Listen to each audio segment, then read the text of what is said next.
এই ছোট লোকের বাচ্চা, চোখ কি কপালে নিয়ে হাঁটোস? আমার পুরো জামা তুই নষ্ট করে দিছস জুস দিয়া। এইসব মানুষকে যে কেন ইনভাইট করস এইসব পার্টিতে দোস্ত, আমি বুঝি না।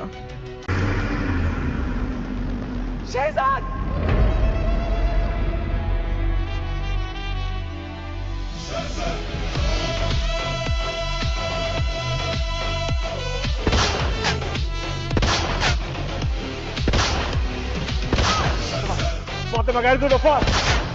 শ্রেয়াকে ছেড়ে দেন।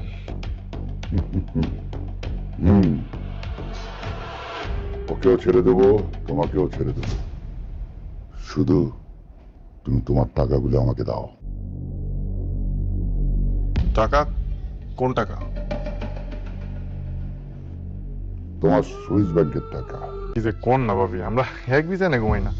মানে ঋতু ম্যাডাম উপরে ঘুমায়, আমি নিচে ঘুমাই। ও হ্যাঁ, ভালো, তোমাদের একসাথে এক বিছানায় না ঘুমানোই ভালো। কেন ভাবি? আমরা তো স্বামী স্ত্রী, এক খাটে ঘুমাইলে সমস্যা কি? না মানে, সে তো এখনো তোমাকে মন থেকে স্বামী মেনে নেয়নি, তাই না? তো এখন থেকে তোমাদের আলাদা ঘুমানো মনে করি উচিত। দেখো, তোমাদের সবাইকে আমি একটা কথা ক্লিয়ার করে বলছি, গোলাম আজকের পর থেকে এ বাড়ির কোনো কাজ করবে না। ও মা, গোলাম যদি কোনো কাজ না করে তাহলে এবারের কাজ কে করবে? কে করবে মানে? গোলাম এ বাড়ির জামাই, ও কোনো ধরনের কোনো কাজ করবে।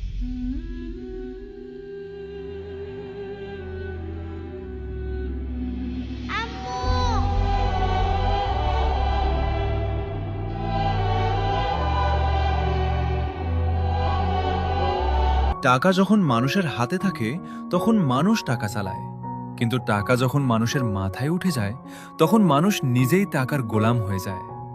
দুনিয়া টাকার গোলাম নাটকের 12 নম্বর পর্বে এমন কিছু ঘটতে পারে যেখানে শুধু সম্পর্ক ভাঙবে না, মানুষের আসল মুখ বের হয়ে আসবে। যে মানুষটা আজ ভালোবাসার কথা বলছে সে কি কাল টাকার জন্য বিশ্বাসঘাতকতা করবে? আর যে চুপচাপ সব সহ্য করছে তার নীরবতা কি এবার ঝড় হয়ে ফিরে আসবে? আসসালামু আলাইকুম সবাইকে, আপনারা দেখছেন এস এ আপন। আমাদের এই ছোট্ট পরিবার এখন 3,53,000 সাবস্ক্রাইবারের বড় ভালোবাসার পরিবার। প্রথমে সবাইকে মন থেকে ধন্যবাদ। ভিডিও শুরু করার আগে একটা কথা বলি, আপনি এখন বাংলাদেশের কোন জেলা থেকে ভিডিওটা দেখছেন কমেন্টে লিখে ফেলুন। ঢাকা, চট্টগ্রাম, সিলেট, বরিশাল, রাজশাহী, খুলনা, রংপুর।